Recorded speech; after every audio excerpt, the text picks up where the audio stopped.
who are we? CCLA Difference what? Difference makers. And please join me in welcoming Jennifer Geyer from our regional hub, Riverside County Office of Education. As a principal in the Palm Springs Unified School District, Jennifer will share how she uses the Bridges framework as she leads the work of learning acceleration in their campus. All right. All right. Thank you. Okay. No problem. Okay. Oh, oh wrong way. That way? All right. So I'm glad to be with you guys and be able to explain our acceleration story. I am actually an instructional service administrator for ELA and ELD at Riverside County Office of Education. I'm the newest member of the literacy and language team. I came directly from the school site that I'm going to talk to you a little bit about our journey. Bubbling Wells Elementary School in Palm Springs Unified. I joined RCOE in August, and up until then, I was the principal there for 5 years. So, our learning acceleration story, it starts with Riverside County created a district literacy network that was a collaboration of 12 districts within Riverside County, and it was based off the Literacy for Fifth Grade initiative. It was focused on applying the different learning acceleration principles to enhance literacy. And really, what it became, it started 3.5 years ago. And it was a community that was fostering just shared knowledge and coming together and collaborating to find how implementation's going and new strategies that can really enhance our work at the different districts. My district director in Palm Springs invited me and an academic coach to join that collaboration. So I got to be in part of that network from the very beginning. As we kind of looked at everything and we're going through our collaboration, we used the principles from the Bridges framework to really drive what we did as a network. And then I took the experiences from the network, and that really took me on a journey as a leader at the school site. And so this is kind of the story that highlights some of the aspects of how we brought those principles in. So we start with beliefs. We know that you have to have that underlying belief of students that can achieve at high levels. So this was our guiding tool for the literacy work. It was really a core belief of every student has the right to learn how to read. Our network's driving question is how can we accelerate literacy development for all students? We had monthly gatherings. We would bring in data. We'd look at it together. We would talk about different strategies we were using across the different districts. And we would explore which practices were giving us the best results and which ones did we maybe want to refine, adapt, or change.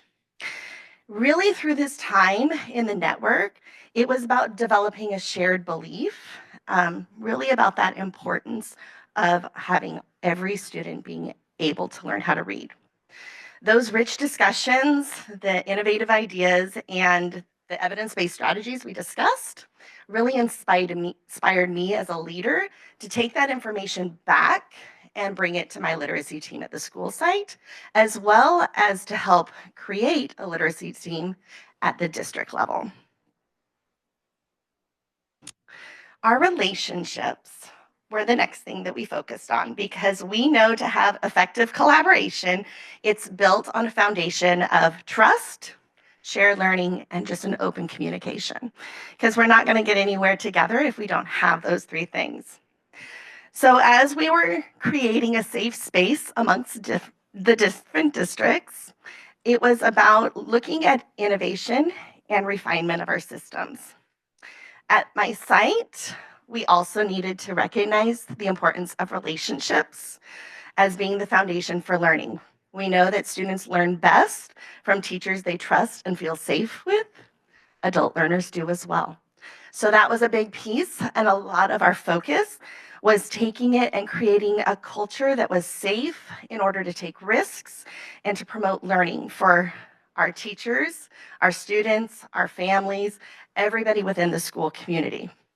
We did this by going through a program using Capturing Kids' Hearts. We brought that in, and it really helped kind of set a foundation in order to help establish that environment where everybody felt safe and was able to thrive and grow.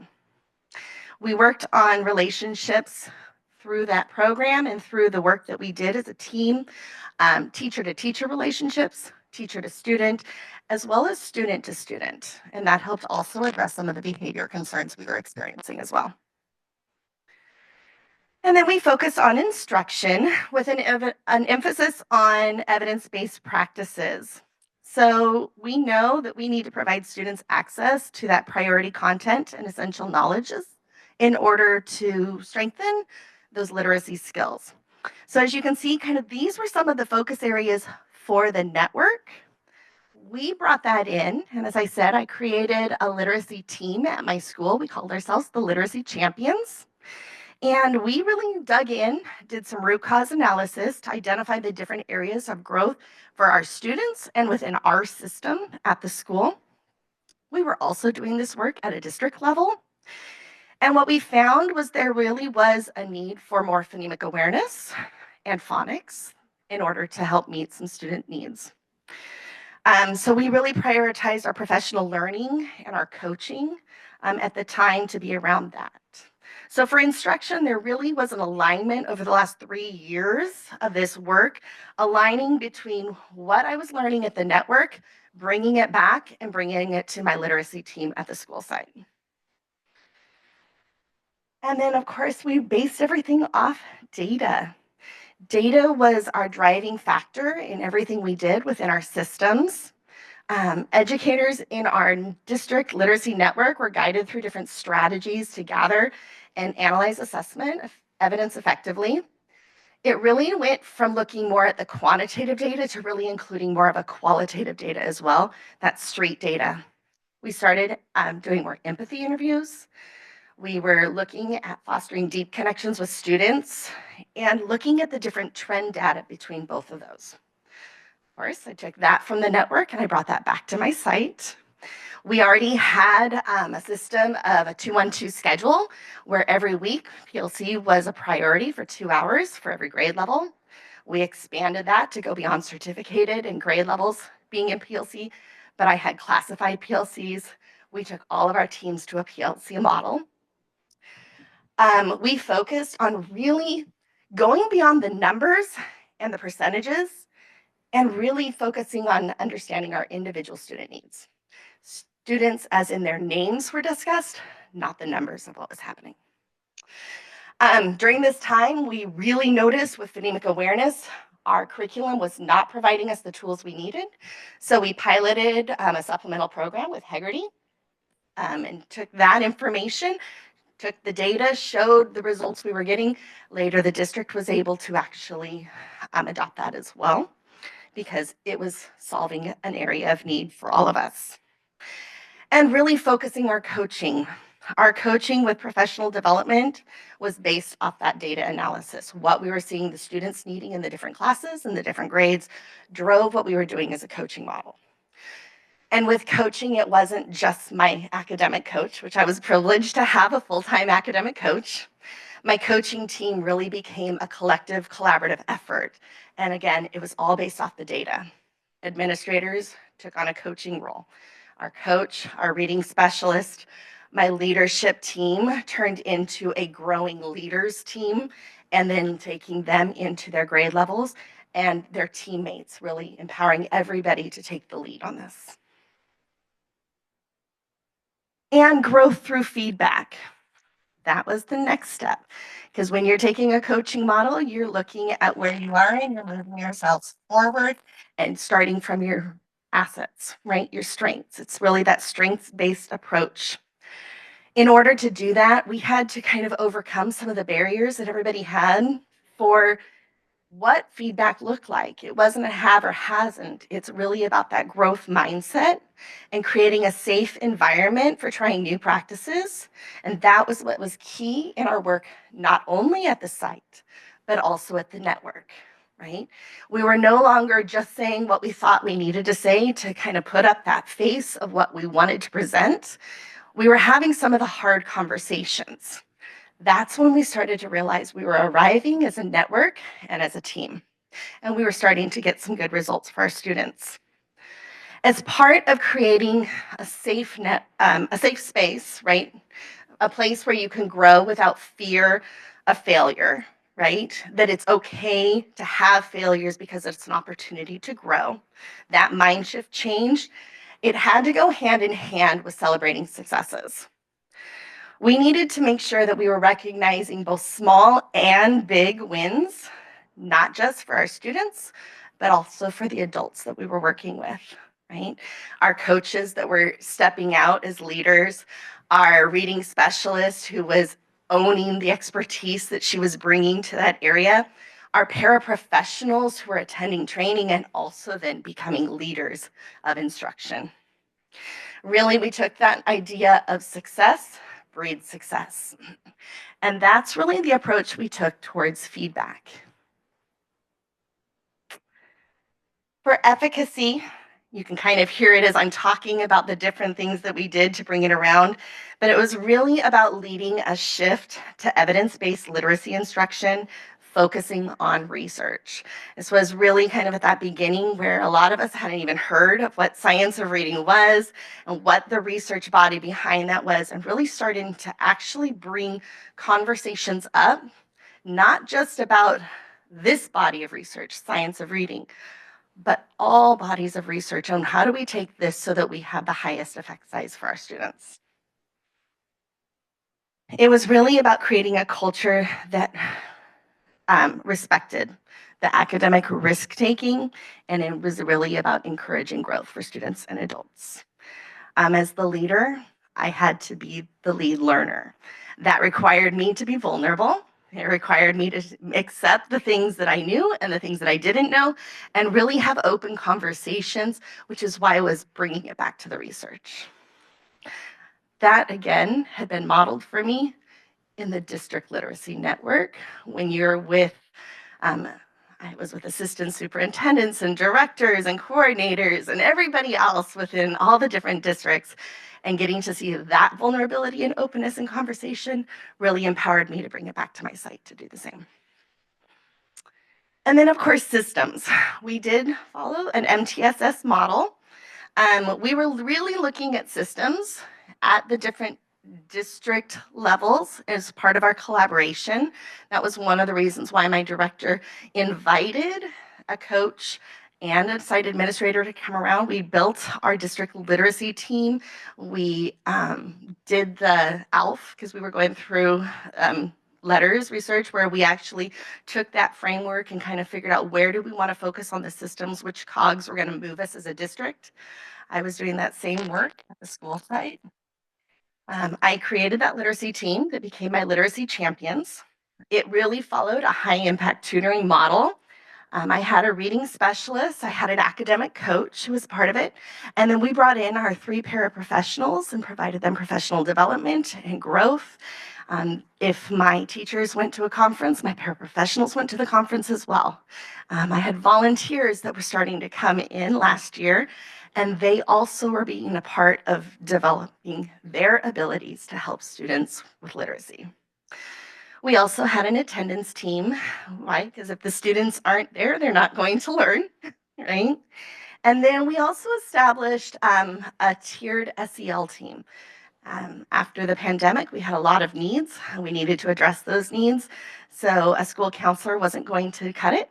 So we needed the school counselor. We brought in a social worker, and we brought in 2 mental health therapists to help support that, and a behavior para focused on helping so that we could actually get students focused on learning by addressing their social emotional needs. All of those teams focused on data that drove everything in their discussions down to who was needing support, when we could release that support, as well as which strategies we would be utilizing. And so here is just a quick look. Got to hear a little bit about my site, a quick look at our district literacy network in Riverside County.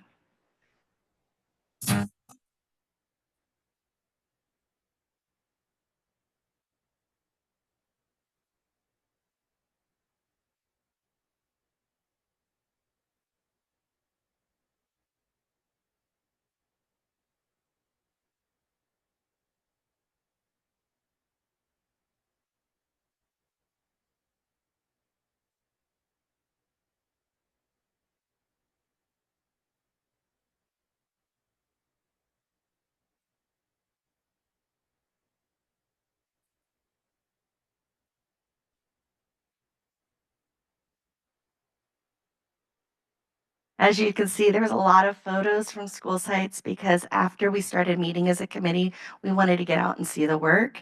And so out of 8 months of meetings, 6 of those months are hosted by different school sites in different districts. And we're out seeing the work in action. We're getting to actually know the students beyond their numbers, beyond that percentage, and actually getting to see them and their teachers. Then that helps inspire and drive our work as well. So that is a little bit of a glimpse of our story. As you can see in the video, it is still continuing. We actually just met 2 days ago, and we already have plans for where we want to go in the future. So it is an exciting journey that we have really appreciated. We have a lot of raffles, but we want to hear from one of our other people from the field. We have Miss Brittany O'Brien. She's representing Santa Clara County and her story and her journey along the way. She's an amazing leader in literacy. So if you're in Santa Clara County and you need anything to know about literacy, come email Brittany O'Brien. B. O'Brien with an E at sccoe.org.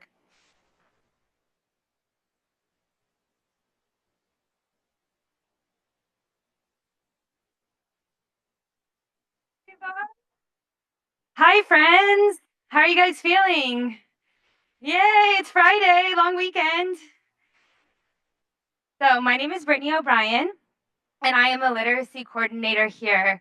I don't have a clicker. Is this it right here? Okay, thank you, Myra. All right. Oh, no. Oh.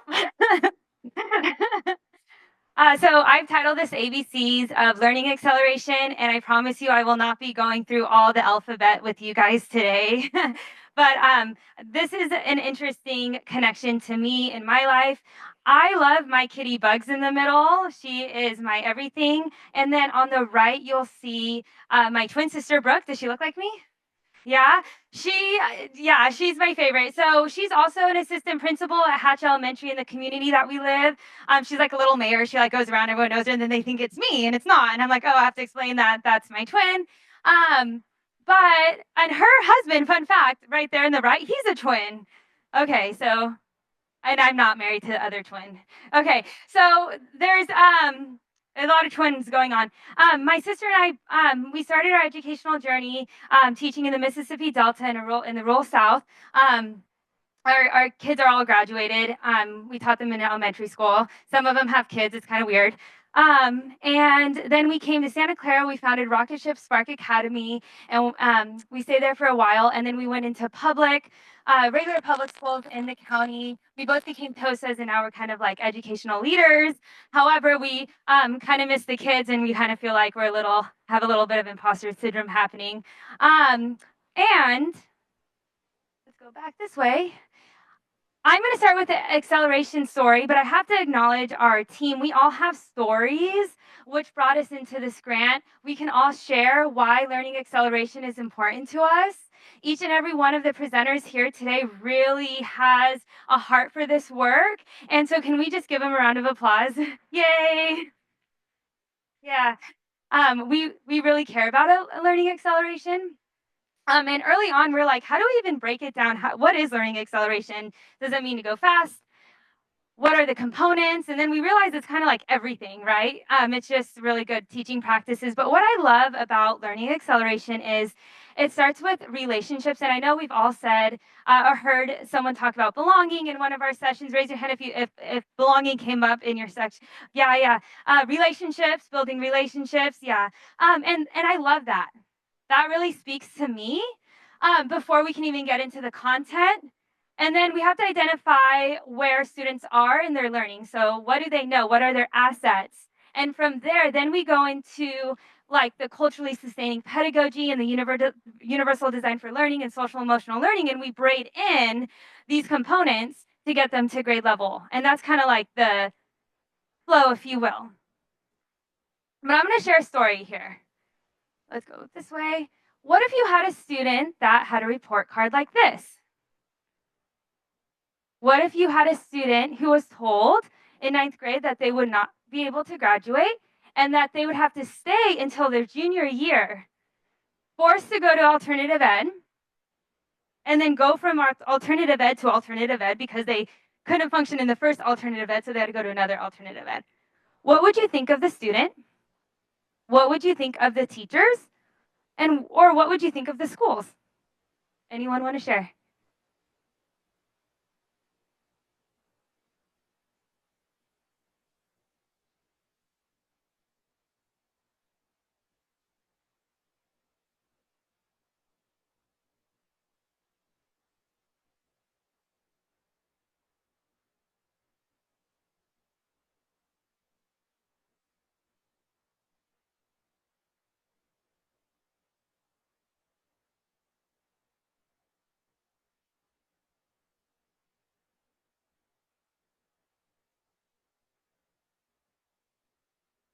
Other thoughts? Yeah. Hold on. One sec. Thanks, Maya. Oh, I should say who was included in the plan, like who made the decision to move, was family included, the child, like who made the plan and what was the plan with each move? What other thoughts?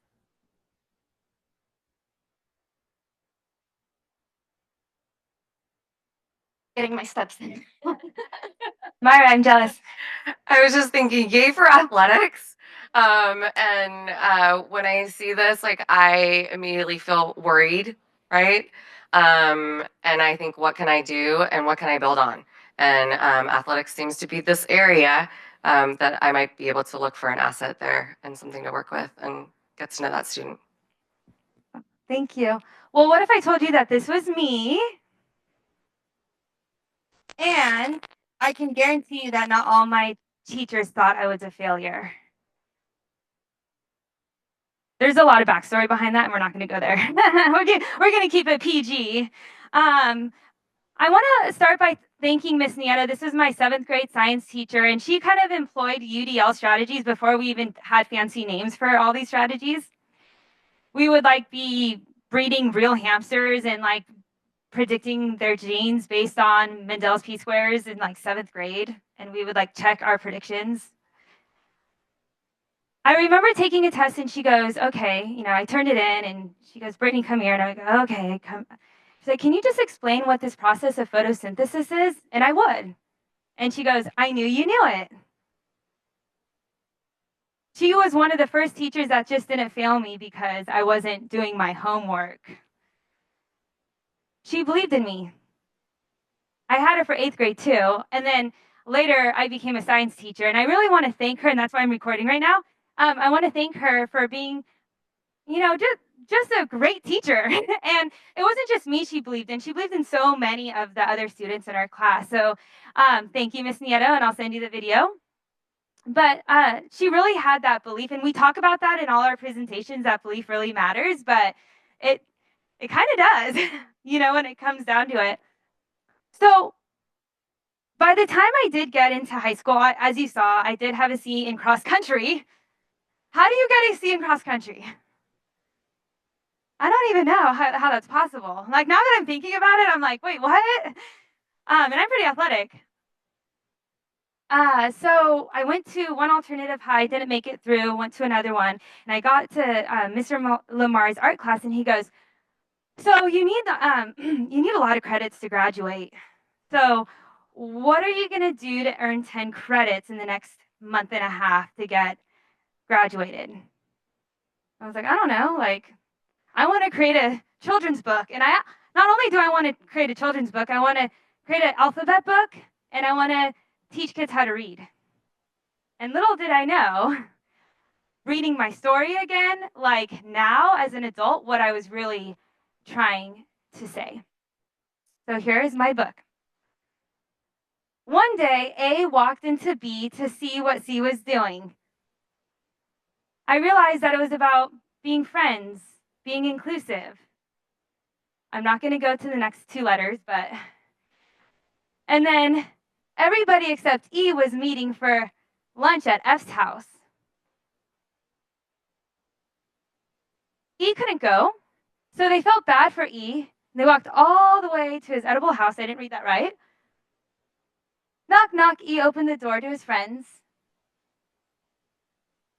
And then at the end, later, smile, said the mom as she took a group photo. It was all about belonging. What if our students all felt that way? And I got into community college. They enrolled me in a 0.5 allied health class.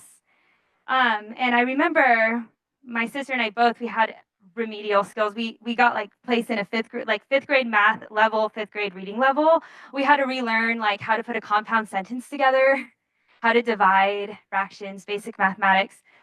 And I remember, going back to the strengths, athletics, I did get a C in cross country. And what was missing was not only the belief, but what was missing in that whole trajectory was challenge. It was like belief plus challenge. And so when we got into college, I knew that I wanted to row. School was like not doing well, right? And they're like, well, if you want to stay in school, you got to get good grades. Like, okay. So I had to challenge myself and I had to set goals. And rowing is interesting because rowing's really hard and I did really well in it, but actually the same principles apply in rowing to academics. I received constant feedback. I set goals. I had a community of people who like not only wanted me there, but I could contribute. I felt invited. It was healthy. It was in nature. I felt successful.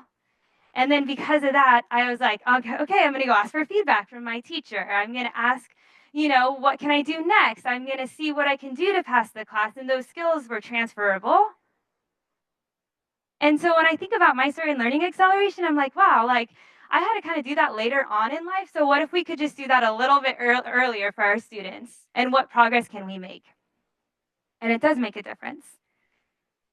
So with that, the impact I've had in the Learning Acceleration Grant, I am a literacy coordinator, but I have to say I'm still learning and I'm still growing, but I get to do it with an amazing team. I get to work with like Barb and Mary. There's Joseph, Tulare County. He's like giving a little speech. I get to work with like other experts. Nancy, she did an Gillingham training, and then I get to reunite with like my old teacher friends and then a principal. And I feel like I get to continue to learn and grow with adults, not as great as kids, but I still get to do it. So thank you. That was my story. Yeah.